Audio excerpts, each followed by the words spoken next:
Czechia beats Canada to advance to the semifinals, their first ever win against Canada.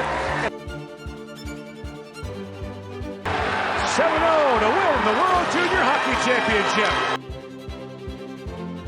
This team is just getting better and better every year. Are they even with the Canadians right now? But it is now as even as it's ever been.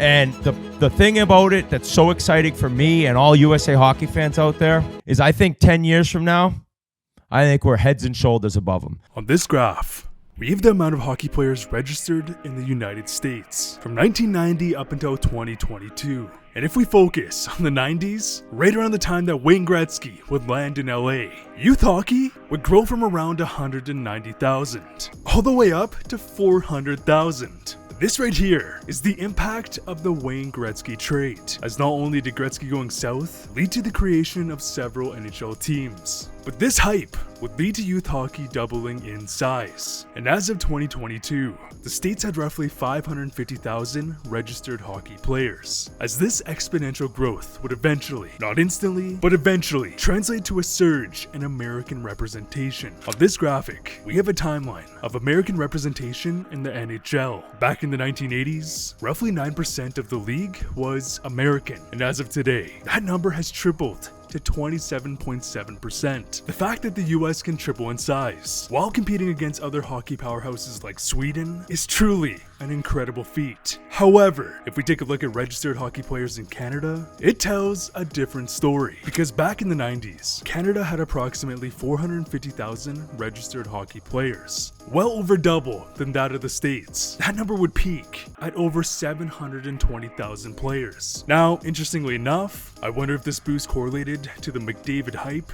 but due to the pandemic and economic hardship as a result of the pandemic, on top of other factors which we will get to, as of 2022, for the first time in hockey history, the US has surpassed Canada in registered hockey players. And when you consider that the US has a population nearly 9 times larger, unless things change in Canada, not only is America gonna skyrocket ahead of Canada, but they will eventually take over representation in the NHL. Now, I'm not saying Canada won't continue to produce phenoms, they will, but if we consider the sheer population, the US will produce more. And keep in mind, the effects of the US starting to surpass Canada will not be realized for quite some time.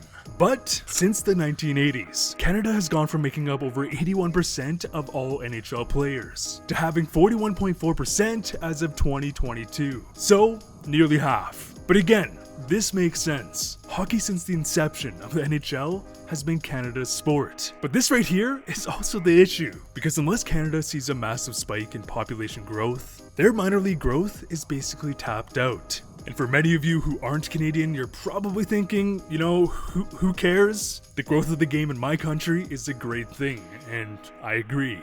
But this next topic we're gonna go over is truly infuriating, and it's something that may just affect your country in the future.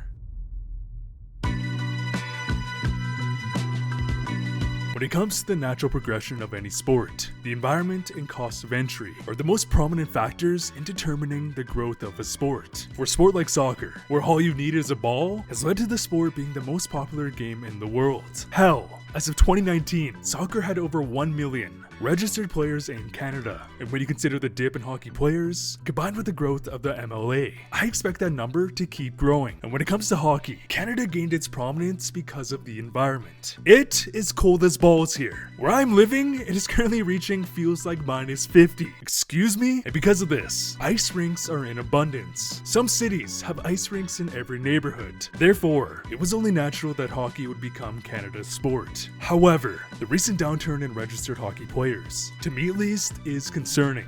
What do I mean, you ask? Well, back in 2014, Global News would report on the high costs of playing travel hockey in the GTHL. And if you're not familiar with the Greater Toronto Hockey League, it is the biggest minor hockey league in the world. A league that has produced numerous NHL stars. McDavid, Tavares, the Hughes brothers. I mean, come on. 11%, you heard that right? 11% of all NHL players were GTHL alumni. But back in 2014, it was reported that the average cost of playing A or AA was $5,500 per season, which factored in fees, travel, and equipment. Now, of course, AAA is always going to cost more, but it is hilarious that looking back that the article referenced $5,500 as being an outrageous cost, because as of 2023, it has been reported that playing AAA now costs upwards of $50,000. You heard that right. 50 grand. Back when I played, which wasn't that long ago, AA fees in Alberta were probably around $1,500. Factor in travel, equipment, we're probably talking around $5 grand. So let's think about this for a second. The average income in Canada is approximately 60 grand before taxes. After taxes, around 40,000. Meaning, the price for a kid to play AAA hockey is 10 grand more than the average Canadian makes in an entire year. So unless you come from money, or you are a prodigy from a young age, there is no way in hell that an average family can afford for their kid to play hockey at a high level. So imagine you have 2 to 3 kids playing hockey. Even if you make 300-400 grand a year, that is half your income. And the fact that there could be a potential Wayne Gretzky or Connor McDavid who doesn't get the opportunity because their parents both don't make well over 6 figures is infuriating. But it doesn't stop there, because as of last year, there was numerous reports that individuals in the GTHL were buying and selling children's teams, meaning there is most likely a profit component to this. In what world does an individual feel the need to profit off of children's hockey in a league that is non-profit? Because Canadians are so obsessed with hockey, and I mean, for good reason, don't get me wrong, it has led to literal corruption. Reported corruption. But here's the thing, the US is following a similar trend. But because their population is 10 times larger, there are far more families who can afford a $50,000 season. Hockey in Canada is infamous for having crazy hockey parents. More specifically, crazy hockey dads, who have a dream of their kid playing in the big leagues.